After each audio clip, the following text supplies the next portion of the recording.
Good day, everybody. Today I want to look at some special dice, often called non-transitive dice. The dice we'll look at will often have repeated numbers. So you see on this one there's like a 4 and a 4, and this one has a 6 and a 6. And this die has 3 2s showing. So let's take a look. First I'll look at a pair of dice. And the red die will have 5 2s and 1 6, and the blue die will have 3 1s and 3 5s. So if we compute the expected value of each die, the roll, the blue die, well, you've got a 3 out of 6 chance of rolling a 1, and a 5 has a 3 out of 6 chance as well, so that's 18 over 6, or 3 is the expected roll, average roll. For the red die, we've got 2 with a 5-6 chance and a 6 with a 1-6 chance. That comes out to be 16 over 6, so 2.67. So the blue's going to have a higher expected roll. It's not like these numbers are too spread apart. They're pretty near each other. It's just the frequency of numbers that changes these expected values. And we can see the probabilities of red winning here. Ends up being 7 out of 12. There's these ways of red winning. Blue only wins if red was a 2 and blue was a 5, and there's a 5 out of 12 chance of that happening. So blue is a higher expected roll, but red's going to win about 58% of the time. Blue will only win 42% of the time. Here is that same information with sample spaces. If we look at the 36 outcomes of rolling the pair of dice, these 15 are where blue wins. Right? You've got all these different ways of rolling the 2. Could be the star or the circle or the triangle, whatever, circle, and different ways of rolling a 1. So we can distinguish them. Anyway, so there's 36 outcomes. 21 has red winning. 40 and 15 has blue winning. So those are the probabilities. But if we roll a pair of the red die, now this is the sample space for rolling a pair of the red die. And so these are the sums, mostly 4s, but some 8s and a 12. And if we roll a pair of the blue die, then these are the 36 outcomes. Each one of these would be equally likely. We've got 9 can happen, or 2 can happen 9 ways, 6 can happen 18 ways, and so on. So now a pair of the blue will beat a pair of the red. If I look at the probability of a pair of red beating a pair of blue, well, we've got a 25 out of 36 chance of rolling a 4, and if we do that, red would win if blue rolled a 2, which has a 9 out of 36 chance of happening. We've got a 10 out of 36 chance of rolling an 8, and then red will win out of all these 27 outcomes, 6 or 2. And we've got a 1 out of 36 chance that the pair of die is a 12, a pair of red die rolls a 12, and then you win out of all 36 possibilities for blue. That only becomes 59 out of 144, so about 0.41. And so, of course, blue has a 59% chance of winning, but you could just recalculate the odds just for completeness anyway. So we've got a 9 out of 36 chance of rolling a 2, and then we would win 0 times. 2 won't beat anything. We've got an 18 out of 36 chance of rolling a 6, and that will beat all these 4s, and there's 25 4s, so 25 out of 36 chance. So, and lastly, there's a 9 out of 36 chance of rolling a 10, and that will win out of every one of these rolls except the 12, so 35 out of 36. And that becomes 85 out of 144. So again, single red beats single blue almost 60% of the time, but double blue beats double red almost 60% of the time. Very interesting. And I model this behavior using random numbers. So each time I hit delete, I get 4 columns of 1,200 random numbers. And so with the blue, since there's 3 1s and 3 5s, I just do regular rounding. So round, so there's a 50-50 chance it rounds to 0 or 1. And if it rounds to 0, then that's the outcome.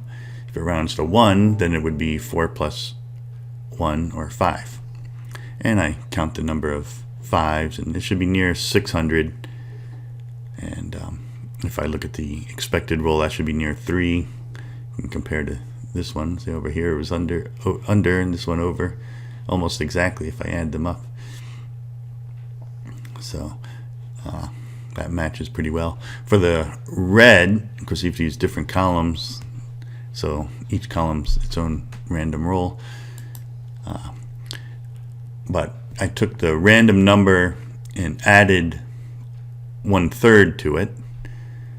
So if it's between 0 and 1/6, it will round down to 0, and the number will be a 6 here. But that'll only occur 1/6 of the time. If it's between 5, 6, or if it's between 1/6 and 1, then adding 1/3, you will now round to 1, and so the printed value will be 6 minus 4, or 2. So we can see how many 6s there were. It should be about 200. There it's under, here it's a little bit over. And you can see the expected roll should be about 2.67, so that's close. And then we can see how many times red won. It should be about 58%, and it's pretty close. And same with here. But then if I add these 2 reds together, that's just this column right here, add the 2 blues together, and then see who wins. Now blue will win more often, although I still left how many times red won. So now it's like 41%, which is pretty much what it should be. And so if I just hit delete a couple more times, you can see everything still happened. So 6 occurred a little bit too frequently this time. But still the percentages are really close. One more here. 6, but way under, way over. So 1,200 rolls, still not enough to have a great percentage. Number of 5 should be about 600, a little bit under. But everything's matching what it should be for the most part. I mean, not too far. See if I can get a good roll here. Get this first one. This one's pretty good. So 2.67, about 200 6s, a little bit over here. 211, so that's a little bit over. 585, so that's way under. But here there's 607 5s. Expected value around, or the average around 3. Red wins 59% of the time, 60% of the time. But double rolls, red only won 42% of the time. All right. So that's one pair of interesting dice. If we now look at 3 dice, we can have a non-transitive property where red will beat blue most of the time. Blue will beat green, or olive, most of the time, and olive will beat red most of the time. Use olive for ways to remember certain things based on alphabetical order and size of word length, but that won't be important for what I do. So I could have called it green, but I matched the website and called it olive. Anyway, the probabilities of red and blue are the same as what we just saw, except things got shifted. Instead of 5 2s, it's 5 3s. Instead of 3 1s, it's 3 2s. But otherwise, that's the same. And you can see the probabilities there of red beating blue is 7/12, and blue beating green is going to be 7/12. And so what would you guess the probability green or olive beats red? 7/12, but it's actually not. So again, we've got 5 4s and a 1 versus 5 3s and a 6. So here's the probability. So green, you've got a 5/6 chance of a 4, and then you'll beat those 5 out of 6 chance of a 3, and that's 25 out of 36. Every other way, red wins, but it doesn't add up to enough. It's 11 out of 36 chance for red to win, 25 out of 36 for green. So the probability of winning here is much higher than the 7/12, which would be 21 out of 36. Anyways, and if we look at the sample space method, again, we've got the same ideas we've already seen. So this is the way red beats blue, same as before. And it, again, 2 blue, though, will beat 2 red. There's the percentages there. And then for green, it's somewhat similar. 5/12 chance green wins, 7/12 blue wins. But 2 greens will beat 2 blues. So blue beats green, but 2 greens beats 2 blues, or olive. And then lastly,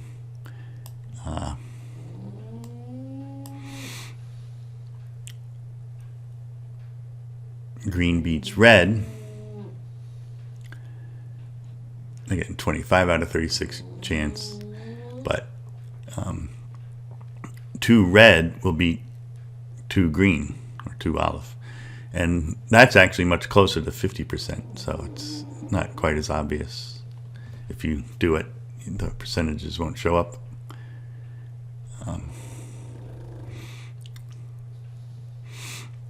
But these are the outcomes. And if we look at the ways of doing this, so I should have 6 random columns. Let me hide these.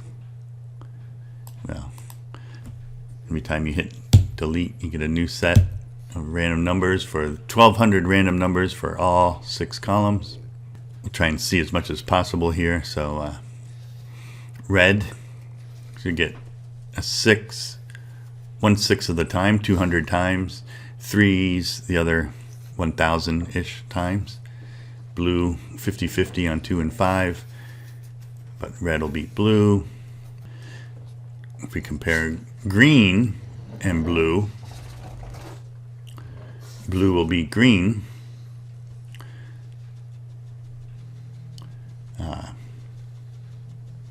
Blue won, it should be about 58% of the time. In this case, it won 57.4% of the time.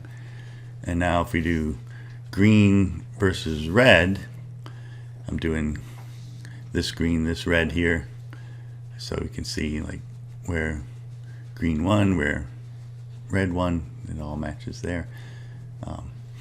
Green will win, it should be about 69% of the time, and that's what it was.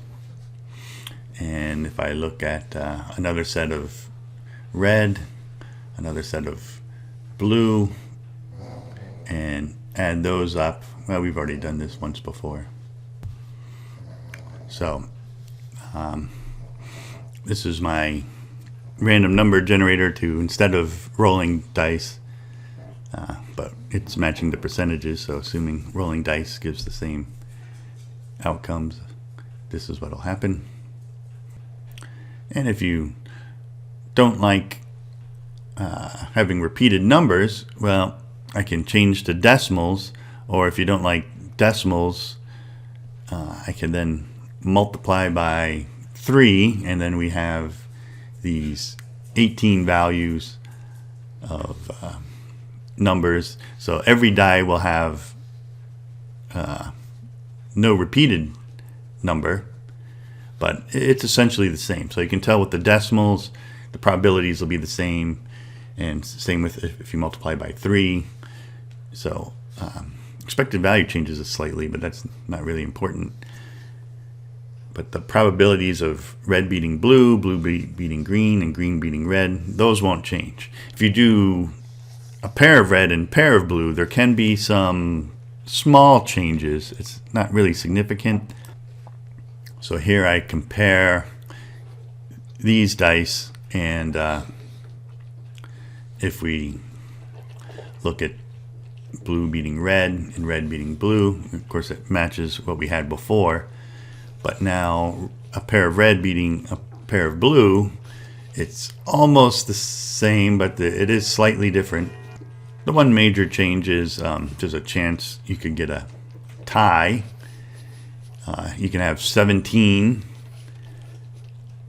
on both of these, right? So you can have a 15 and a 2, or 2 and 15, or I can have a 8 and 9. So there's a couple ways to get 17, and similarly there's a way to get 18, and there's a couple ways to get 18 with the 2 blue die. So these are the new probabilities. It's pretty much the same decimal as before, but the dice, in my opinion, might look a little more interesting than having the repeated numbers. So if you had all the different numbers, that might be a better way to go to try and fool someone. In James Grimes' article on the non-transitive dice, he mentions, this was on Wikipedia too, said Warren Buffett had some non-transitive dice, and he challenged Bill Gates to a game. Bill was suspicious and inspected the die, and then wanted Warren to choose first. So great fun to be had. Just get yourself a pair of non-transitive dice. The last thing I'll mention is, again, it's kind of like rock, paper, scissors, but it's also like sports teams. People always assume if Team A beats Team B and Team B beats Team C, then Team A would have beaten Team C. But really, it's often a game of matchups, just like in this rolling die. So it could be the matchups that's more important. And often it could be the case that, Team A is stronger. Think of college football or something. But it's not possible to do a football ranking where all the teams you've beaten are weighted under you. That just wouldn't be possible. Because once you beat a team, if you've lost to a team, they would have to be ahead of you. But they've lost to another team. And it wouldn't be possible. If you look at all the one-loss teams, it's not possible to rank them assuming transitivity holds. And transitivity in general may not hold. I mean, if you look at sports, often basketball or every sport, it could very easily be a game of matchups. And how does Team A match up against Team B? How does Team B match up against Team C? How does Team C match up against Team A? So they could all beat in this cycle, but lose the other way. All right, so that's all. So hope you enjoyed that, and keep on doing math. So long, and enjoy the rest of your day.